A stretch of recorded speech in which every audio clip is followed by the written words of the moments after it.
Hello.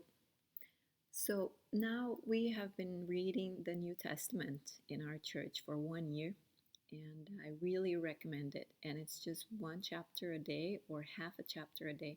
So it's like doable. And we have just finished the Gospels and started with Acts. And something that really shocked me is the way that you see Peter or John, and you see these guys that have been walking with Jesus for 3 years but behaving like children, like when they were discussing who was the biggest, who was the greatest, or when Peter says to Jesus, I'm gonna die for you, and then he goes and denies Jesus. And then you see these guys that were behaving like children, and then suddenly in Acts you see them really courageous, full of wisdom, and they have the power of God. And I'm like, whoa, what happened to them? Well, the Holy Spirit happened. In Pentecost, God sent His Holy Spirit, and suddenly you see that it's not enough to live close to Jesus. We need to have Jesus living inside of us. That is what gives us life in abundance.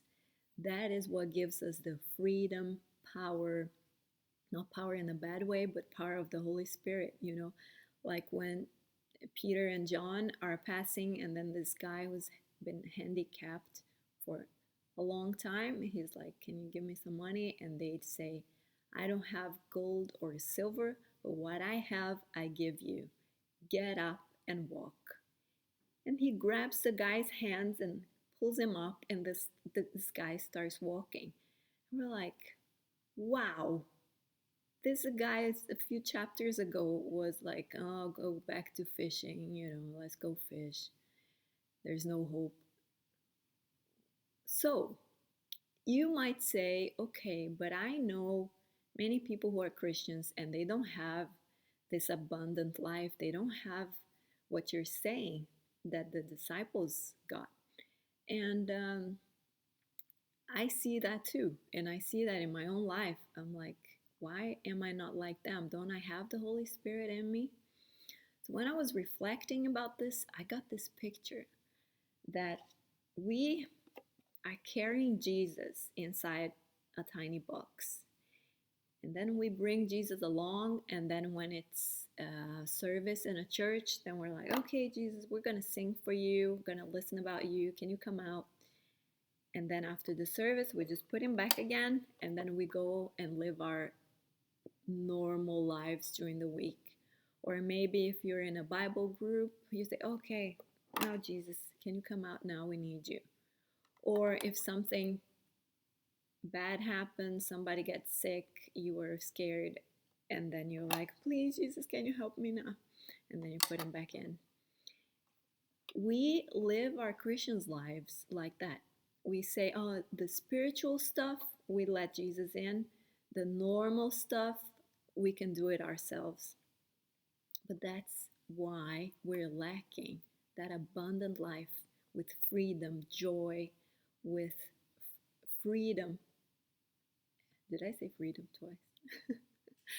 Anyway, we are lacking that because we are leaving Jesus in this little box, and we're not letting him decide everything, only tiny parts of our lives.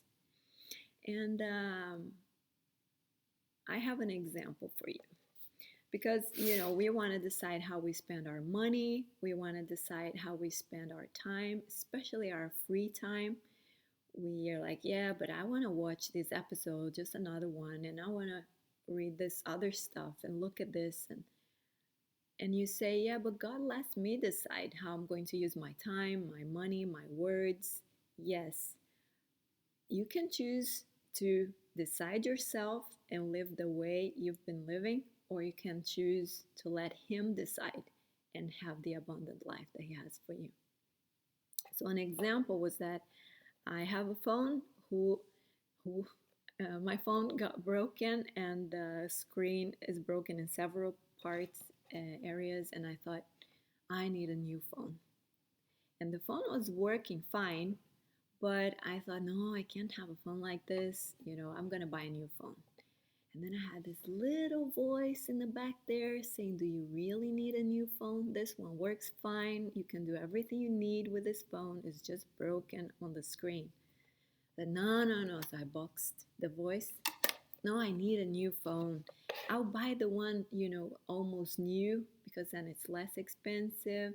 So then I felt better about myself. And then I bought it to pay for 2 years because we didn't have that much money. So I thought, okay, it's fine. I can do this. So I bought the phone and then waited and waited and then got a message saying your phone got lost. I was like, oh no. So they said, now your order has been canceled. You can order a new phone if you want to. And then that little voice, do you really need it? Now is the chance. Give it up. No, no, I really need it. I really need a new phone. And then I ordered a new phone. And then I also ordered a case for it. And then I waited, and then the case came, and it was the wrong type. It didn't fit my phone. Like, oh. So I ordered a new case from the US just the way I wanted, And then the phone came, but the case hadn't arrived yet. So I had to wait for another month without using the phone because I wanted a case to put it in so it will be protected and it won't break. So I waited, and then I get a message. Your case has been lost. Like, so I just went to a store around here, bought a new case, put my phone in, and started using the new phone. And then what happens? 2 weeks later, I dropped my phone with the case and it broke. It broke like dead. I can't use it. Can you believe it? So now I've been using my broken phone, the old one, for 2 months and it's still working fine. And I think I learned my lesson. And in the beginning, I was like annoyed at God because I knew He was like trying to teach me a lesson. But now I got more and more annoyed at myself for not listening to His voice, because we say like, I want to live with the values of God's kingdom, not this consumerism that we see all around us all the time. Buy, buy, buy. Even when you don't need, we spend a lot of money on new things that we really don't need. And but it's so nice. And then we complain that we don't live in the power of the Holy Spirit when we are letting ourselves just live just the way like the world lives around us.